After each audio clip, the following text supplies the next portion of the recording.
Philip Martell, the superintendent of the Blairsville-Saltsburg School District. Our conversation brought to you by Marcus & Mack, a law firm representing injured people. Mr. Martell, good morning to you.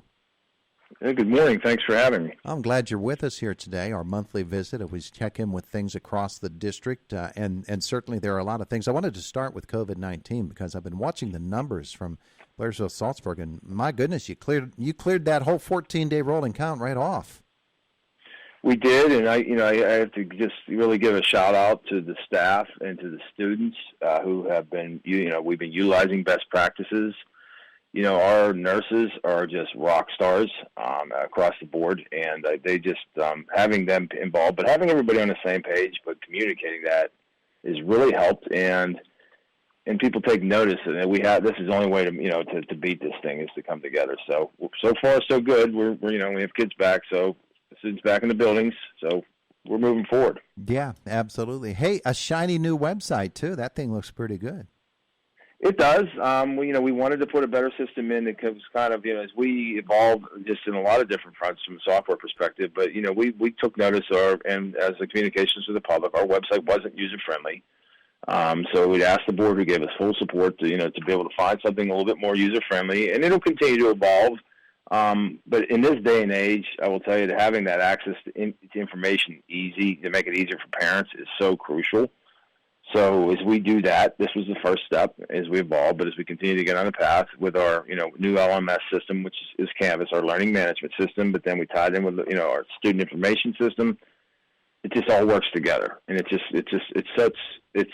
works better for our staff, but it really works well for our families because just makes it really at their fingertips a lot easier. There's a lot in the hopper right now for Blairsville-Saltsburg School District, and we can bounce around to any number of topics. I want to go back a couple of weeks ago. There was a school bus accident, and you as a superintendent, of course, you and everybody else within the district has to react to situations such as that, and I know that you did. Are you satisfied with the way the district reacted to what happened in that bus accident and the actions of everybody involved?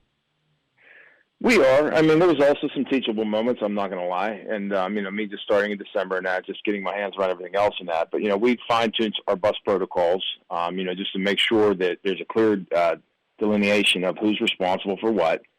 And, worked with our contractor to be able to do that. So, thank the Lord, obviously, that, no one was seriously hurt. But we did have to kind of do some housekeeping and to get in order, up to date those policies, because it's just, things are evolving like constantly, even with school transportation. So we were, could we have been better? We can always be better when there's nobody, no accidents. But that was just a freak thing, the way the location, obviously, where the road was, and how we've been getting these flash freeze-ups, as you know, they've been popping up all over. Yeah. But what we're better. We're in better shape now to be able to address things moving forward. Yeah, it's one of those situations you have to just take a deep breath as you get into this because everybody can swing into panic mode, and if one person panics, everybody panics. So you have to have that cool head.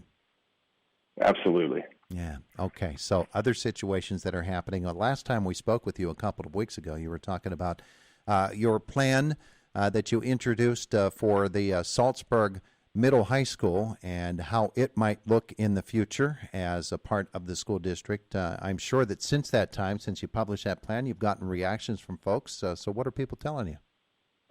It's such a passionate issue because obviously the history of the whole thing, but I looked at it as, we're presenting a plan, as we talked before, that's good for children, but still allows, and the board, to have the discussion to allow, obviously understand the importance of the Saltsburg community. So how do you meet halfway? Because we're not utilizing our resources, as well as we can district-wide. And we're in a situation now that we can control our future, with some of the changes that we have to make. But the changes are positive for students. When you look at what I proposed to the board with the conception of the STEAM Academy, and I think I could have done a better job maybe explaining this, to be honest with you, but it was a short period of time as far as what type of program it'll be. When we have the adjoining technical schools are really just, they're that students still take their core classes and then they go there for the afternoon and the morning rotation. This program is going to be uniquely different. It is a comprehensive program. So they'll take their core, and there's 9 new areas, but they'll also take their core classes. So students from Blairsville as is Saltsburg, to choose to go into this program in 10th grade, and they will remain on the Saltsburg campus all day. Mm-hmm. So, and I think once I started having a conversation with a lot of people in Saltsburg, they're like, well, the building's going to be used. And I'm like, yeah, it's going to be used. So that's the plan. But it's, and these programs are so unique and different because career and technical education it's gotten an unfair stigma in my mind. But also, it's not done enough to move and evolve based on workforce demand needs. We know we've been given data by the state, by all kinds of agencies, what it takes to, what's needed in that workforce. And it just seems like they've never taken the time to evolve. These programs that we're talking about are, serious job opportunities for our students, but also once we open up opportunities, we're going to, go to adjoining districts and say, we welcome your students to come to our STEAM Academy. Mm-hmm. So it's exciting. It's the building. We have a building. It's going to have students in it, and the programs are going to really align itself, to help students be able to make that next step. Have that generally been, or has that generally been what most folks are most concerned about? Is what the actual educational function, what the model looks like? It is, and the thing about it is we were, limited by the process, what I can, as far as I can release the plan, and it's a preliminary plan, but because you can't, as a board, because the board still has to make a decision. They're in that cooling off period, but I had to have a plan because what had been over the years, one of the things that I heard was the fact that there's never been a plan. That's not me. So I gave a plan best suited forth with the building that's there, understanding the commitment that the community has for the building, but then how we can tailor that to benefit all of our students with equity. And in this plan, it will accomplish that. It will take some time to go through the process with the Department of Ed, but we feel comfortable, like if the board asks me to move forward, I put a 2-year time frame on all 9 programs to be up and running. I feel comfortable enough that we may be able to get some of those up and running already for next year. And as fashion, for even the start of next year. As fashion right now, people can get a look at that plan at the website, correct? That is correct. All right. So that's another of the issues that Blairsville-Saltsburg dealing with. You mentioned the 780 hearing and then the 90-day cool-off period that is underway right now. Meanwhile, the current school year is well into the second half of the year now, and folks are settling in for the end of winter, looking forward so much to spring. For you, I'm sure that you have certain goals in mind for what the next 3 or 4 months are going to be like, and a lot of them, I would guess, have to do with the ability to do more things in this pandemic environment. No question about it. I mean, obviously, we're coming into budget season again. It's really like we're never out of it, to be quite frank. Yeah. So the governor will give his budget address tomorrow, I believe, or the next couple of days. And he gave it yesterday, actually. I think the governor's giving his budget address tomorrow or the next day, I think. So we're coming into that, budget season we have to deal with, to moving forward. But then also, moving forward, to looking for what does the remainder of the year look like, but what does the future look like as well? Because I feel we'd be doing a disservice to our community and to our staff and our students if we truly think that everything's going to look the same again. It's not. The education is in a complete transformational period now with a digital component fully integrated into what we're doing now. So that's going to constantly evolve in how we continue to get better. Just like we talked about, you asked me before, what was done in the spring, and then what do you think you're doing better now in the fall? We're going to be in that constant shift.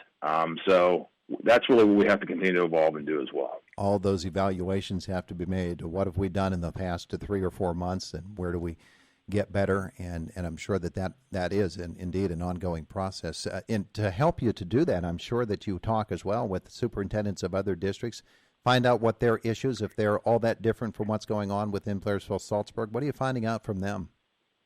We do. The challenges a lot of us are facing are similar in a lot of ways, because not only just some from obviously we're very fortunate, like I said, right now to be okay, but some other districts are struggling with cases. But just that component. So there's you're dealing with that, but talking through what maybe what best practices that we're doing that others aren't, or that we share those ideas and those thoughts. But we're all fighting the same challenges on how to better educate the students in this pandemic, and all fighting, for the same resources. When the government was, the federal government released all the grants that they did, and those were great. But the problem is, you had everybody fighting for the same resources. Therefore, that's why we have found shortages, not as much for the PPE protection things now, but like you still have a shortages on, Chromebooks and different technology needs that you're being required now to perform as your part of your continuity of education plan. Yeah. So just talking things through like that and saying, okay, what are you doing and what can I be doing better? How are you getting that done? That's been a great asset. And you have a lot of seasoned superintendents in this school, in this region. And it's been I've been very thrilled just to be able to get to work with them and to learn from them all as well. And to be able to settle into a position now and have yourself with some breathing room, thanks to the fact that you are now the full-time superintendent of Blairsville-Saltsburg, has to be pretty comforting. When you look at that technology budget, as you're beginning to craft a budget now for the next fiscal year, I'm assuming that takes on much more importance in what you're doing in order to spend wisely. It does, and it's really just when you're talking about technology, and one of the things that's probably just more from my business background, and I told our staff, too often in education, you start to do different things, either with software, hardware purchases, different things, but everything really needs to have a cost-benefit analysis associated with it, because, and that being said, but too often it's just like, well, we already did it that way before. You just keep purchasing the same software materials and that, but is it in alignment with your technology plan? But from a budget perspective and an accountability perspective, are we showing an impact on student achievement? Why are we using this if it's not? Is there something better we can use? But from an actual hardware perspective and how quick it changes, it's really a 3-year budget period, but it's really sustaining that model. Districts are going to get in trouble if they're not already, because it becomes a sustainability issue in my mind financially. Being able to maintain and have a rotation for your Chromebooks, being able to maintain issues with cybersecurity now, which is just infinite. As we see some of our top institutions have issues, and they have challenges, and we're just lowly school districts. So it's just a constant change, and it's not going to stop. Yeah, my goodness. Educational changes probably are going to be more over the course of the next 5 to 10 years than this nation has seen in a very, very long time. And guys like you got to figure this puzzle out. Philip Martell, thank you so much for spending some time with us this morning from the Blairsville-Saltsburg School District. Always. I appreciate having me on and look forward to doing it again. All right. We'll see you. Thank you. It is the voice of Indiana County, WCCS 101.1 FM and AM 1160. Don't forget, our First Commonwealth Message Center displays the weather and the latest news, updated